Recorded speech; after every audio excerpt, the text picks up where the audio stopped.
You're listening to The Crypt, and my special guest on today's show is the beautiful Jane Badler. Jane played supervillain Diana in the cult TV show V and is now a successful singer-songwriter. So you're very welcome to the show, Jane. Thank you so much. Nice to be here. Well, firstly, I want to go back. When you were just 20 years of age, you competed in a Miss America pageant, and you always hear, so many rumours what it's like behind the scenes. What was your experience like? I was 18. Okay. And so I was in high school. And that was a pretty intense thing. I was probably the youngest contestant.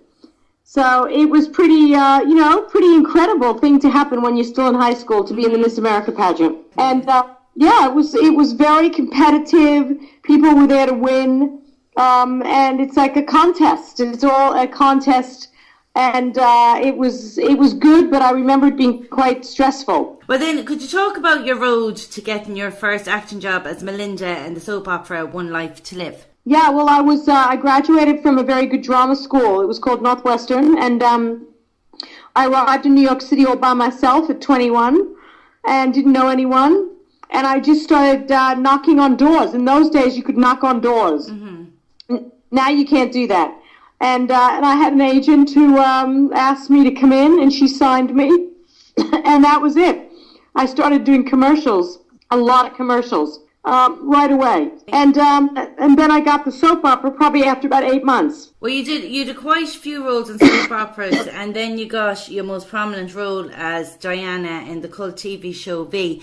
How did that come about, that role? Well, there were lots of roles in between, and I did a lot of different weird things. I did stage, and I did another soap opera called The Doctors with Alec Baldwin. Mm-hmm. And so, you kind of have to pay your dues, and I say that to my son, who's now an actor. Mm-hmm. Nothing happens instantaneously, do you know? That's it. And I guess it took me a while. I was in New York for about maybe 5 years before Diana happened. So it was very exciting. It was I just flew out to LA, and they tested me. Yeah, so I tested for it in a hotel room, mm-hmm. and with Kenneth Johnson, the amazing Kenneth Johnson. And then that night, they just said, don't leave town. And before I knew it, I was on the set the next day. It was very quick. I think they'd been looking for someone for a long time for that role. Oh, but you were fantastic as her. I'd say you never even imagined that, like 30 years later, you'd be still having interviews about that character. No, I really didn't. It was just exciting because it was a big mini-series, and it was a big step up for me from doing daytime. But I certainly never thought it would have the success that it had. Never. And then, of course, anybody thinks about Diana, it's always that scene of you eating the hamster comes up. What was it like filming that? Because it's different times. There's no CGI or anything. So what was it like shooting that scene? Oh, very different times. There was no green screen or blue screen. And, well, there was a blue screen. That's not true. There was a blue screen where you would watch imaginary objects. But there was no kind of computer-generated special effects. So, we had to do it with a dummy that looked just like me. And, her mouth would open, and then it would edit back to me. So it was kind of more in the editing. And, I'm building a neck on me. So it was much more technical in that way. I think that's so much better, though, because, the work that goes into creating them scenes. I rather watch something old school like that than, everything just been computerized. Yeah, no, it's like, it has a rawness to it that people look at now and think is quite funny, do you know? Yeah. I have to talk to you about Robert Englund as Willie. He was just fantastic in V. He was so funny. And that, of course, was before he became the massive horror legend he is now as Freddy Krueger. What was this young Robert Englund like to work with? Very, very sweet. Very nice. Very professional.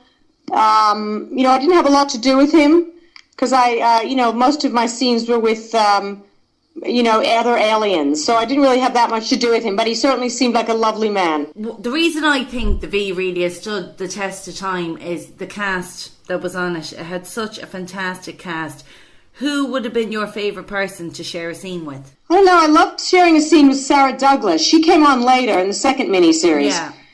But she was pretty amazing to work with. She was a wonderful, wonderful actress. And very intimidating and intense. And I just remember loving my scenes with her, like it was really verbal sparring. I liked working with June as well, June Chadwick. I liked working with everyone, really. But I certainly had a ball working on that show. It was fantastic. And then you're just such a bubbly, nice person. Was it hard coming in and out of character with Diana? Not at all. I'm not really that bubbly a person. I'm sort of more of a dark person. I mean, I think that I come off very outgoing, but, you know, I'm an artist, so I'm probably can tap into the darkness more than the light sometimes, you know? And then in those scenes where, you know, the lizard skin would be revealed below the human skin, how long was the makeup process for those scenes? Oh, you know, a couple of hours usually, which is, you know, not a lot. Yeah. I mean, you think about what some people go through for other things, and it wasn't too bad, really. I guess for the ones who had more, but for me, it was always just little areas. Yeah, the whole skin was never really taken off. Yeah, that's right. You were brought back in the new V as a different Diana.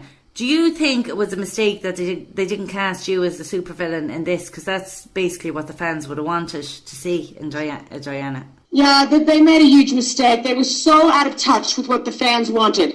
And that's why the show failed. Yeah. Because they didn't have a clue. I mean, they brought me back. The excitement was overwhelming. And then they kept wanting to make me good.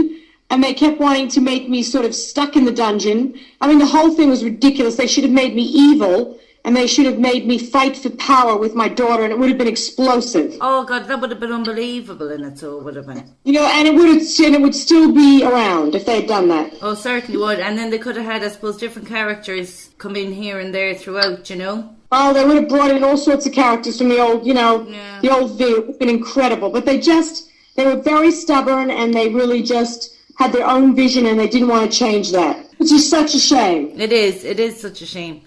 Well then, leaving V aside, you took a different direction then in the noughties with your music. Was singing something you always wanted to do? Yeah, it actually was. I mean, I've always intertwined them both, singing and acting, and I think they're very related. You know, you have to be a good actress to sing, and it's always a fantastic thing to be able to use songs as monologues, you know, like to tell a story.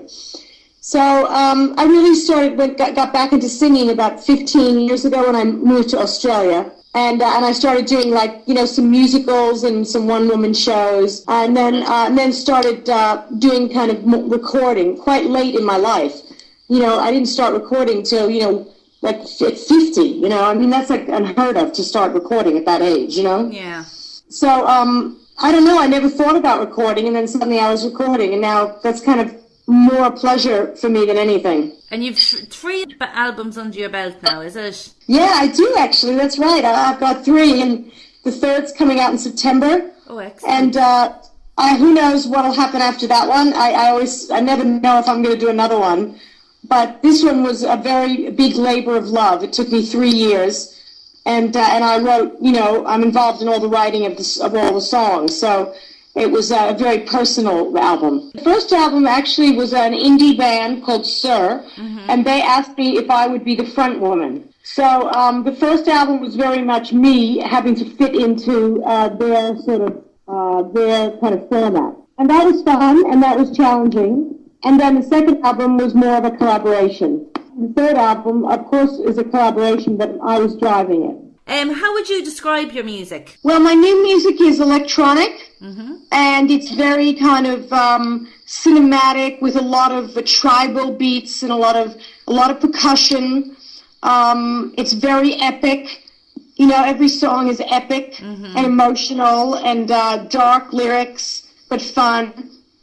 And, you know, an incredible group of musicians and a credible producer. So, you know, I think it's a beautiful album. Well, then, watching you perform, you can really see you have a true passion for it. You know, you have such a strong stage presence. Do you think all those years of acting really stood to you in getting that stage presence? Yeah, definitely. I think, you know, everything you do helps you. And I have to sometimes watch it. I'm unaware of how, you know, strong my stage presence is. So I'm often told if I bring a director in that I can hold back a bit, because I do have you're right, I can tend to be very Shirley Bassey-like, do you know what I mean? Oh, you're very, very good. Oh, thank you. Well, before I let you go, I know you don't do an awful lot of the convention scenes, but do you think, will you be coming to the UK anytime soon? Well, you know, I did a fantastic convention in the UK. It was the Comic-Con one, and that was about 4 or 5 years ago. And it was absolutely fantastic. I mean, I couldn't believe what fun it was. It was really great.